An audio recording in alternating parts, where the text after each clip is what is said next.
Good morning, good afternoon, or good night from whenever and wherever you are watching us. I am Cameron Scandal. There is no Stephen Treffler. And this is The Sound. Thank you so much for joining us today, folks. Glad to be back here with you after being away on my golf trip. I did not win, nor was I planning to. I did plan to win Best Dressed. I had a whole slew of outfits planned. It's going to be nice weather. I was ready to take home the trophy after winning it 2 years ago. But then I get there and all of a sudden it's cold. Can't wear shorts, got to start wearing layers, so just didn't quite pan out the way I wanted it to, but it's hard to have a bad time on a golf trip. I know all my golfers out there are aware of this universal fact. I don't know where you guys are right now, wherever you're watching from, but here in Pennsylvania, it's raining for what feels like the next 3 months. It is just nothing but downpours and cloudy skies, but luckily you are here in the comfort of your home, or maybe you're out somewhere in the wonderful weather, watching The Sound, enjoying your day, because folks, let me tell you something. We got a great show for you. A lot of NBA topics yet again. We got some stuff to get into. A lot of good information to cover. So without further ado, let's get right into it. Our first topic of the day, after Jayson Tatum's injury Monday night versus the New York Knicks in the Eastern Conference semifinals, the news has come out officially that he has a ruptured or torn Achilles and is most likely going to miss most of, if not all of, the entire 2026 NBA season. So with Jayson Tatum out for the foreseeable future and Boston's window seemingly shortened now with their title runs, what is next for them and what does their future look like without Jayson Tatum? First and foremost, I mean, this is just an absolutely devastating injury to Jayson Tatum. You never want to see any kind of player get an injury of this kind, especially a young superstar like Jayson Tatum, who was ascending his game and entering a new conversation of where he would rank all time within NBA history. A lot of people are saying now that because of this injury and because he's going to be out, that the Jayson Tatum conversational narrative is kind of going to switch. We've been talking a lot of Jayson Tatum is a little overrated. He is not the same caliber as the other guys. He's a little corny, he doesn't actually, he's not one of the true top players, all things like that. People are saying that now after his injury that's going to change and he's going to be looked at in a much better light. And that may be the case, but I think that could change very quickly in the other way just as well. Because Jaylen Brown has a lot to prove this season and has an opportunity to prove something to not only himself and to Boston, but to the entire NBA. Last offseason, and even the season before that, there was conversations of, man, can Jaylen Brown go somewhere else and be the leader, be a number one guy? Is Jaylen Brown enough to be the number one option on your team? Kind of like we had this conversation with Klay Thompson in like 26, like after 2016, 2017, 15, like around that era. It was like, man, Klay Thompson, best 3-and-D player in the league. Really good number two to Steph Curry. Could he be good enough on a team that just needs a push to be the placeholder until someone better comes? Same with like Penny Hardaway when he was with Shaq. Same with Jimmy Butler when he was leaving Chicago. Can these second options, these number two guys, go somewhere else and be this number one greater star? Jaylen Brown already winning the Finals MVP, and Steve and I have talked about in the past how he is the true playoff Batman when he rises to the occasion. So Jaylen Brown can prove that, hey, we don't need Jayson Tatum to still be competitive. I can be here myself and cover all that just the same. And Jayson Tatum, we have talked about with Boston in general. They're a super team, the most talented roster. Well, not a super team, the most talented roster in the NBA, the best starting five in the NBA. They're just so deep with talent that how can any team truly, like in the East at least, compete with them that way? And Jayson Tatum, I think, kind of gets a little bit of, discredit's the wrong word, but because of how good Boston is, it sort of undermines his greatness and how good he is in his own right. So what happens if the Boston Celtics go into this season? Jaylen Brown does Well, this last regular season wasn't the greatest from Jaylen Brown. Let's say Jaylen Brown goes back to doing Jaylen Brown things. Boston stays afloat. Say they're still a top 3 team in the East, which I don't know if they will be or not, but just say they do. Is the conversation then, man, maybe everybody was right. Jayson Tatum isn't that valuable. Jayson Tatum isn't that impactful. Jayson Tatum doesn't bring that much of a difference to your team. Then where does that leave Boston for the rest of their future after he comes back? What do we do with Jaylen Brown? What do we do when Jayson Tatum's contract is up? Is he going to be worth the money? Can we get someone to pair with Jaylen Brown that they can, have a greater combined powers and forces than Tatum and Brown? These are questions and conversations that may be had if it comes to that. Al Horford and Derek Holiday. Al Horford and Drew Holiday, both in their mid to late 30s, not getting any younger, have to eventually do a, not a roster reconstruction, but fill in some new pieces. There's also the unclear future of Kristaps Porzingis. Maybe, and not even with his talent, but like a guy of his size and frame, how many more fully healthy seasons do we see from him? He has a weird, lingering illness. What is that all about? Pieces are going to be missing. Boston is going to be forced to take a look at themselves and say, can we make changes, or are changes necessary to get us back to where we were prior to this injury? The East could stack the deck in that time.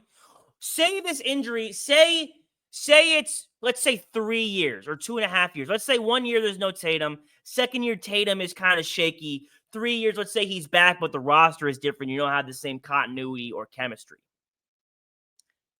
Does the rest of the Eastern Conference, who are already kind of close, the Knicks, the Pacers, even throw in, my Miami Heat, the Bucks, these teams, do they suddenly stop and say, well, in this short window of Boston being kind of away, can we stack our own rosters, make our own kind of moves, and seize the opportunity? So once we win, build a new team, a new core. Other players maybe want to go there. Boston seems beatable now because prior to this injury, well, let me back up. During the regular season, Boston seemed really good, but I don't think anyone thought that they were unbeatable per se. Then as we got closer to the playoffs, and Steve and I were guilty of this as well, was like, man, who the heck in the East is going to stop the Boston Celtics and Jayson Tatum? They're just too good. That can very quickly change all of a sudden because of this injury. So Boston has a lot of conversations to be had within their organization. Jaylen Brown has to have a conversation within himself to see if he can prove something to himself and Boston this coming season and in the 2026 season. And who knows? The East could be a completely different landscape by the time comes around, but only time will tell. And of course, we hope Jayson Tatum has a speedy and healthy recovery and gets back on the court as soon as he possibly can. Our second topic of the day: the Indiana Pacers send the Cleveland Cavaliers packing, beating them 4-1 to advance to the conference finals. Clearly not something Steve and I anticipated, but yet it is at the same time. What is my reaction to this series, and what do I think is next for Cleveland and Indiana?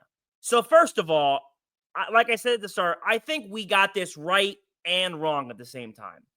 Because you can look back at our previous videos and find a lot of instances where Steve and I say, I don't believe in Cleveland. I'm not buying the Cavs. There is no stock in the Cavs. We knew this was not going to be a legitimate team. It could only get you so far. Because Donovan Mitchell has never been past the second round. And I have been a very vocal advocate that Donovan Mitchell can never be your best player and you will be contending for a championship. It just won't happen. I don't believe that we'll ever see a chance where that, or a team where that happens. I don't think anyone believed in Cleveland until the playoffs started and they beat the doors off of Miami. Because look, the Cavs were the number 1 seed pretty much all season in the East. People were saying, oh, is this the best Cleveland team ever? Could this be one of the best rosters ever put together? One of the best regular seasons ever? But no one actually sat down and sat back and said, you know what? I can see Donovan Mitchell hoisting up the Larry O'Brien trophy. I can see Donovan Mitchell joining the likes of LeBron James and Michael Jordan and company and being a finals MVP. No, I don't think anyone actually was putting bets on Cleveland. I don't think you could talk to anyone. They were saying Cavs are going all the way. Not until the end. This is going to sound silly, and it's a cliche phrase, but how's the phrase go? Hard work beats talent when talent fails to work hard. I think that's the phrase. Cleveland has so much talent, so many good pieces. They just got outdogged by Indiana. And Steve was on here last week, a vocal advocate for the Indiana Pacers and Tyrese Halliburton, saying they can make the finals, saying that this was their time, saying that they were due redemption. Folks, I am here to tell you, the Indiana Pacers are not making the NBA Finals. Their run ends now. Done. Capiche? Because look, I get it. Tyrese Halliburton has been amazing. His playoff numbers have been amazing. I said to Steve, and Steve also said to me, he has risen in a lot of occasions. He has stepped up, provided for his team in must-win games, in closeout situations, in the clutch points of the game. Tyrese Halliburton has shown up. He's demanded the ball, and he has essentially been the driving force behind Indiana's incredible run. And obviously, if you look back at my, playoff tiers, I did not think that this was an Indiana team that could go very deep. I just didn't think that. But again, just like Cleveland, who really did? When I look at Indiana, which the Knicks and the Celtics are playing right now as we speak at the time of recording, it is actually a pretty close game. It's 71-68 Boston with 8:40 in the third. But regardless, when you look at let's assume the Knicks are going to win. They're up 3-1. No Jayson Tatum. Let's assume the Knicks are going to win. When you look at the post-game press conferences with Jalen Brunson, stonewalled. On the court, tough. On the bench, tough. Jalen Brunson went into this season saying, look, we have been close. We have been worthy. This is our time. We're going to prove it. I'm going to prove it. Won Clutch Player of the Year. Has been shouldering the load and driving the Knicks to this conference finals. And I think it shows in his play and his demeanor and how he handles himself in these playoffs. He is determined. He's focused. He is locked in.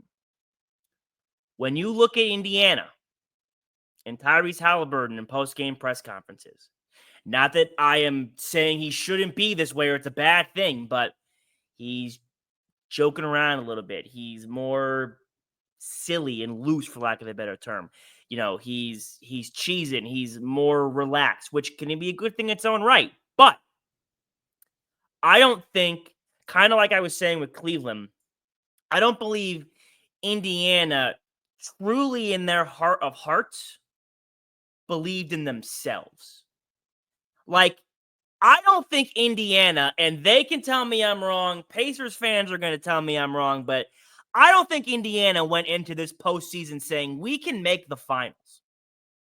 I think Indiana went into this postseason saying we can make the conference finals. But now here they are, shockingly. And I think that they are riding on a sugar high because the Knicks have dispatched of their teams just as quickly as Indiana has. And like I said, they seem more focused, more locked in, more truly in and on the end goal. Indiana just happy to be here. Indiana's playing with house money. They cannot lose after beating the number one seed 4-1. They can't. So anything after this is simply a consolation prize. So I am picking the Knicks to beat the Pacers in the conference finals. The Pacers they've had a great showing. They've been really fun to watch. This has been, I think, at least my favorite Pacers team to watch since Paul George and Roy Hibbert and that class back in the early 2010s. But they're just not it. And again, they're having a great run. And I respect them for it. They deserve all the credit. But I don't think they believe in themselves. I think they are riding on this high of beating all these teams they should not have beaten. And I think when they get to a team like New York, who has been focused and knew what the end goal was the entire time, they're in for a rude awakening in those conference finals if the New York Knicks win. But we will see. Congrats to Indiana for beating Cleveland. The Cavs, the sound tried to tell you. People didn't listen. Some people did, but we'll see what happens in the conference finals. Moving on to our third and final topic of the day, the Dallas Mavericks won the NBA lottery and claimed that they are going to take Cooper Flagg with the number 1 pick in the NBA draft. Now, I'm not here for the conversation of if the draft was rigged. I think that is ludicrous and just one of the most idiotic things I've ever heard. I am here to focus on Cooper's future in Dallas and what that will look like, with Anthony Davis and Kyrie Irving. Just sort of a reaction to Cooper Flagg going to Dallas. My immediate thought when I saw that the Mavs got the number 1 pick was, who is going to be the mentor or the leader's LeBron term? I guess mentor is the right term for Cooper Flagg. Who is going to be the guy to take him under his wing, show him how to be an NBA player in this league, an NBA star in this league? Not saying Cooper Flagg is going to be an immediate star. I have no idea. Nobody knows. He's a rookie. But Anthony Davis, who right now is the team's franchise player, LeBron tried to give him the keys to the Lakers for how many years, and he wouldn't take it. Never stepped up, never truly took the team by the reins, never was the main guy, never was a focal presence, and I think that shows. That speaks volumes. Now, even in New Orleans? Now, he was younger, granted, but still the same situation. Is he all of a sudden going to find this hidden talent and knack for showing young guys the way and being the franchise guy? I doubt it. Probably not. Haven't seen it before. Not going to start believing in it now. Kyrie Irving, first of all, is going to miss the majority of the 26th season. I think he is slated to come back potentially in January of 27.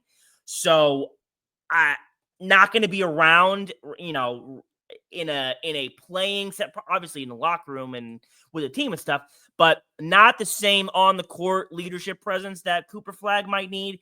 And even so, props to Kyrie Irving for getting his act together and being better and, seemingly kind of turning a new leaf since he's been in Dallas, but still Kyrie Irving. And even still has never truly been the guy to mentor someone. Now, he might be a good locker room leader or a good floor team presence, but I don't know if Cooper's going to get what he needs mentorship wise from the Dallas Mavericks. And Steve's immediate follow-up to that was, well, what about Jason Kidd? He's a player's coach. He's a former player, played obviously at a high level. Can he do something? And I said, kind of. I said, but here's what that's like. When you're younger, trying to find your way in the world, who would you feel more comfortable getting that advice from and talking to more about that? Your older brother or your dad? Now, I know dads are great for a lot of things. I don't got an older brother, so I would be definitely going to my dad. But it's just different going to your parent than going to your sibling. Just like it's different asking, a classmate for help than it is for the teacher. It's just not the same type of vibe. I think Cooper Flagg, obviously, like I said, could be a star in this league. And I think the most prominent draft prospect we've had since Zion, off the top of my head.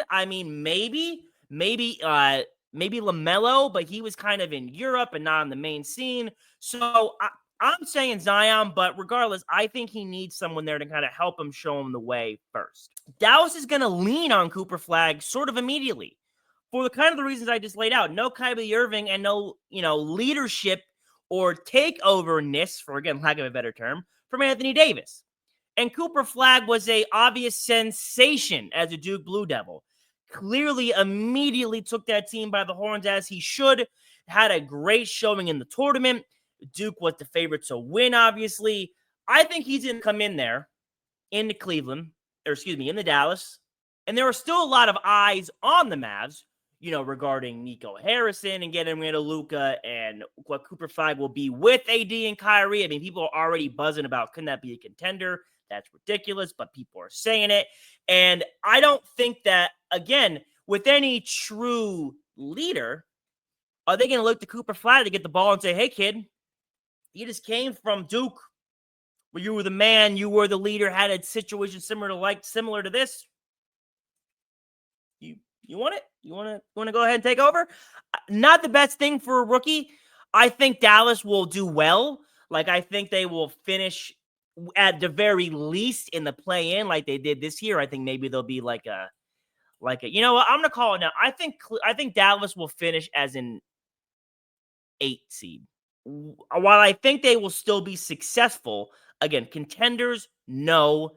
Conference finals, probably not. I mean, second round, maybe. Who knows?